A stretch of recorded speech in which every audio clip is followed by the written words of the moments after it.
Hello dear students, welcome back in my YouTube channel EduChange. Today we are going to learn language study from standard 7th. In this video, we are going to learn how to find objects in the sentences. Also, we will make practice to find object 1 and object 2 from the sentence. Then we will learn transitive and intransitive verbs from the sentences. So let's start. You can read here. Some transitive verbs can have two objects. For example, they gave him a book. मित्रांनो, काही जे ट्रान्झिटिव्ह verbs असतात त्यामध्ये दोन कर्म आलेली असतात. तर ती कशी असतात ते आपण या ठिकाणी पाहणार आहोत. सर्वप्रथम समजून घ्या की ट्रान्झिटिव्ह व्हर्ब म्हणजे सकर्मक क्रियापद आणि त्या सकर्मक क्रियापदाचा वापर ज्या वाक्यामध्ये झालेला असतो त्या वाक्यांमध्ये कधीकधी दोन ऑब्जेक्ट आलेले असतात. ते आपण या ठिकाणी पाहणार आहोत. पहिलं वाक्य पहा, या ठिकाणी अभ्यास करूयात. They gave him a book. त्यांनी त्याला एक पुस्तक दिले. त्यांनी त्याला एक पुस्तक दिले. या वाक्यामध्ये पहा, दे आहे सब्जेक्ट, गेव आहे व्हर्ब, हिम आहे ऑब्जेक्ट 2 आणि बुक आहे ऑब्जेक्ट 1. तर जनरली विचार जर केला तर असं लक्षात येतं की त्यांनी काय दिलं असं जेव्हा उत्तर मिळालं त्यावेळेस आपल्याला पुस्तक अ बुक हे उत्तर आलं आणि मग ते पुस्तक जे आहे प्रथमदर्शनी ते पटकन आपण त्याला ऑब्जेक्ट 1 असं म्हटलेलं आहे आणि मग ते पुस्तक कोणाला दिलं ही नंतरची बाब आहे. म्हणून हिम त्याला दिलं म्हणून ऑब्जेक्ट 2 म्हणजेच या ठिकाणी हिम आलेलं आहे. Okay, now next sentence. You can read this sentence here with me. Grandmother told us a story. आता grandmother told us a story. ग्रँडमदरने आम्हाला गोष्ट सांगितली. ग्रँडमदरने काय सांगितली? A story. So it is object 1. कोणाला सांगितली? अस म्हणजे आम्हाला म्हणून ऑब्जेक्ट 2 आणि टोल्ड हे V2 आलेला आहे इथे आणि ग्रँडमदर कोणाभोवती हे वाक्याची जी घटना आहे किंवा वाक्यातली जी माहिती आहे ही कोणाविषयी सांगितली? ग्रँडमदरविषयी. म्हणून वाक्यातला जो सब्जेक्ट आहे तो आहे grandmother. Okay, now we are moving further. Here is next sentence. You can read with me. Asmita wrote a letter to her aunt. अस्मिताने तिच्या मावशीला पत्र लिहिले. वाक्यातील सब्जेक्ट आहे अस्मिता सब्जेक्ट, रोट हे आहे व्हर्ब V2 राईटचा भूतकाळ रोट. अ लेटर, आता अस्मिताने काय लिहिले? अ लेटर म्हणून ऑब्जेक्ट 1 आणि कोणाला लिहिले? टू हर आंट हे आहे object 2. So you can read here. Object 1 O1 is the direct object. हे जे आपण O1 म्हणत होतो त्या ऑब्जेक्टला डायरेक्ट ऑब्जेक्ट असं म्हणायचं. अँड ऑब्जेक्ट 2 म्हणजेच O2 is the indirect object. म्हणजे एक प्रत्यक्ष ऑब्जेक्ट आणि एक अप्रत्यक्ष ऑब्जेक्ट असं यातला संदर्भ लक्षात घ्या. नाउ पुढचा काय दिलेला आहे पहा मुद्दा. Underline and label the direct and indirect objects in the following sentences. पुढे काही वाक्य दिलेली आहेत. त्या वाक्यांमध्ये आपल्याला डायरेक्ट ऑब्जेक्ट कोणता आहे आणि इनडायरेक्ट ऑब्जेक्ट कोणता आहे हे शोधायचं आहे. So we will try. Mrs Desai teaches us English. Mrs Desai teaches us English. पहिलं वाक्य घेतलं आपण. आता कोण शिकवतात? मिसेस देसाई ते सब्जेक्ट आहे आणि काय शिकवतात? इंग्लिश हे आहे O1 म्हणजेच डायरेक्ट ऑब्जेक्ट. आणि कोणाला शिकवतात?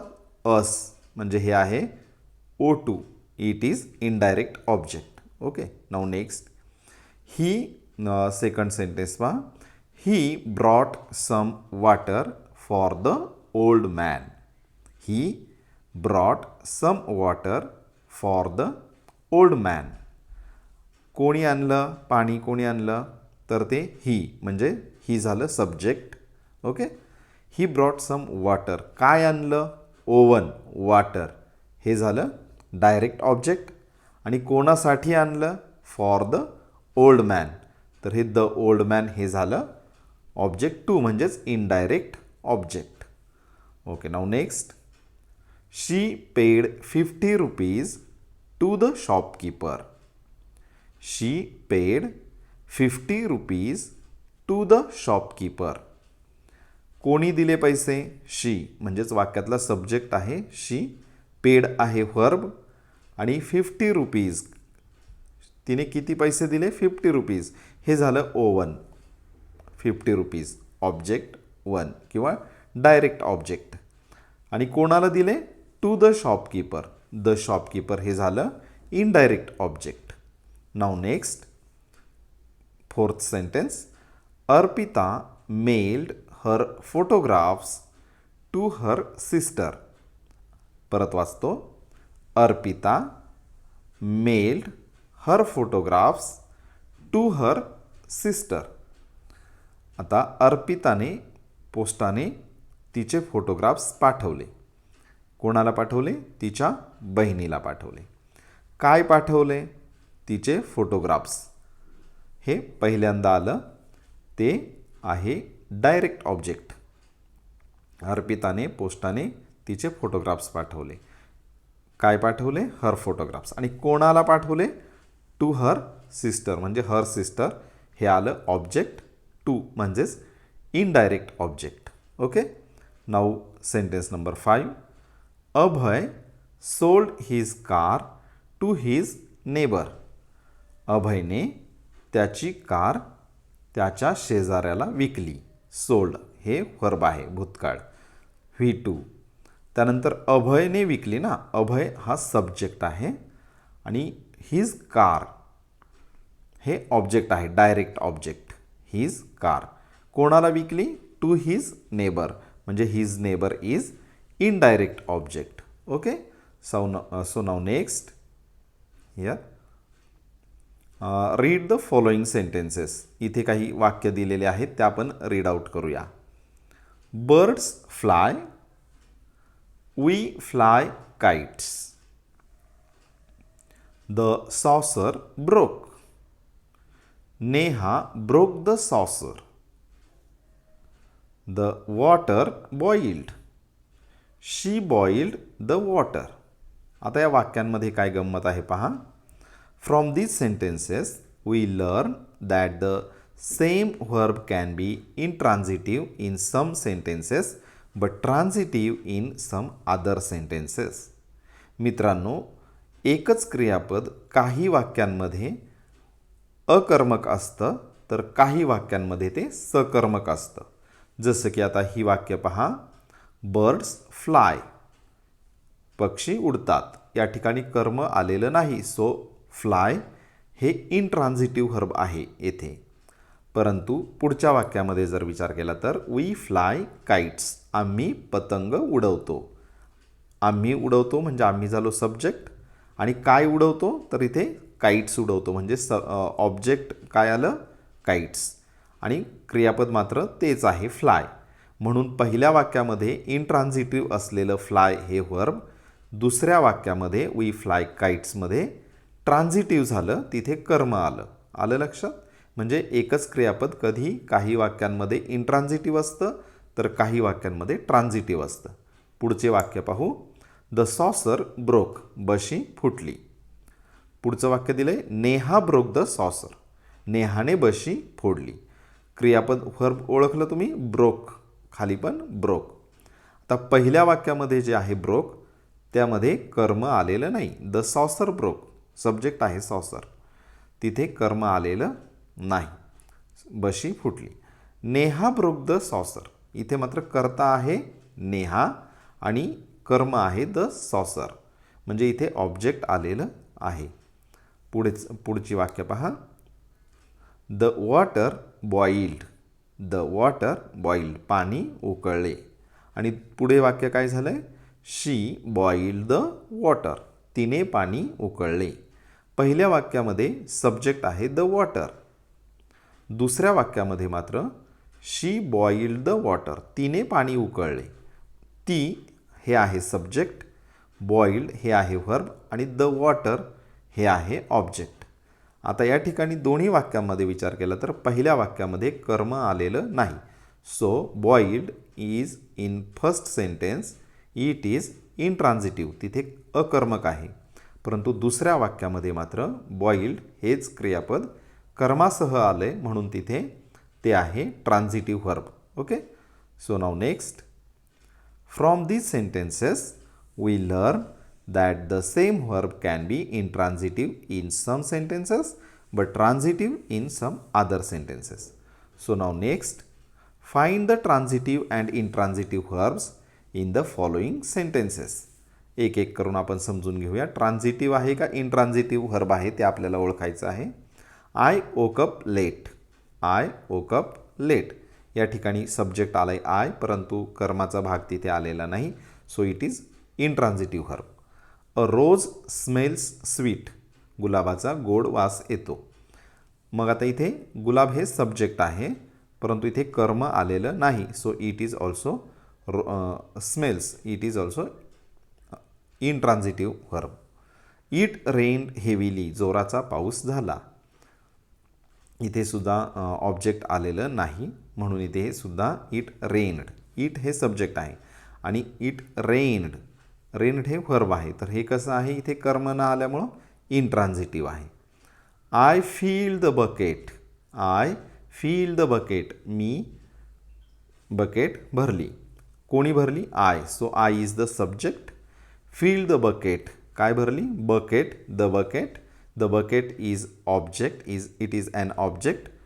So this verb, that means filled, this verb is transitive.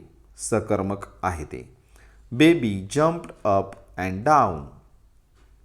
बाळ वर आणि खाली उड्या बाळाने वर आणि खाली उड्या मारल्या. Baby jumped up and down. इथे सब्जेक्ट आहे बेबी, परंतु ऑब्जेक्ट आलेलं नाही. So it is intransitive verb jumped. Okay. Now next. The cat smelled a rat. मांजरीला उंदराचा वास आला. इथे अ रॅट हे ऑब्जेक्ट आलेलं आहे म्हणून ते आहे transitive verb smelled. The mist rolled away. धुके विरून गेले. द मिस्ट हे सब्जेक्ट आहे, परंतु इथे ऑब्जेक्ट काय दिसून येत नाही म्हणून ऑब्जेक्ट न दिसल्यामुळे हे जे व्हर्ब आहे रोल्ड हे झालं इंट्रान्झिटिव्ह अकर्मक. Pour the milk. Pour the milk. इथे सुद्धा ऑब्जेक्ट दिसून येत नाही. पोर द मिल्क म्हणून हे सुद्धा पोर हे या ठिकाणी इंट्रान्झिटिव्ह आहे. त्यानंतर रिंग द बेल ट्वाईस. दोनदा घंटा वाजव. Ring the bell twice. येथे सुद्धा ऑब्जेक्ट दिसून येत नाही म्हणून रिंग हे काय आलं? इंट्रान्झिटिव्ह व्हर्ब आलं. The glass was full. The glass was फुल. येथे सुद्धा आपल्याला कर्म वाक्यामध्ये दिसून येत नाही कारण द ग्लास हे सब्जेक्ट आहे म्हणून हे सुद्धा द ग्लास वॉज हे क्रियापद कसं आहे? इंट्रान्झिटिव्ह आहे. Now next. They rolled up the carpet. Carpet कोणी गुंडाळले? दे. दे हे सब्जेक्ट आहे आणि काय गुंडाळले? The carpet. इथे ऑब्जेक्ट आहे म्हणून रोल्ड व्हर्ब कसं झालं? हे ट्रान्झिटिव्ह झालं, सकर्मक झालं. ठीक आहे. द बेल रँग. काय वाजली? The bell. इथे ऑब्जेक्ट दिसून येत नाही, सब्जेक्ट आहे द बेल म्हणून हे इंट्रान्झिटिव्ह व्हर्ब आहे रँग. पुढे पहा. Baby bounced the ball. बेबीने बॉल उडवला. आता बेबी हे सब्जेक्ट आहे आणि द बॉल हे ऑब्जेक्ट आहे म्हणून बाउन्स्ड हे जे क्रियापद आहे हे ट्रान्झिटिव्ह आहे, सकर्मक आहे. Baby caught the ball. बाळाने बॉल पकडला. बाळाने काय पकडला? द बॉल हे ऑब्जेक्ट आहे म्हणून कॉट हे झालं ट्रान्झिटिव्ह verb. So I hope you all have understood these transitive and intransitive verbs very well. If you have any difficulty in your mind, you can comment me. Okay, so I am very hopeful for you, because you have learned today direct object and indirect object. Then also you learn that one verb can make it can be intransitive in some sentences but transitive in some other sentences too. Okay, and also you learned to find transitive and intransitive verbs from the sentences. Okay, so I am very thankful to you for watching my video. Bye everyone.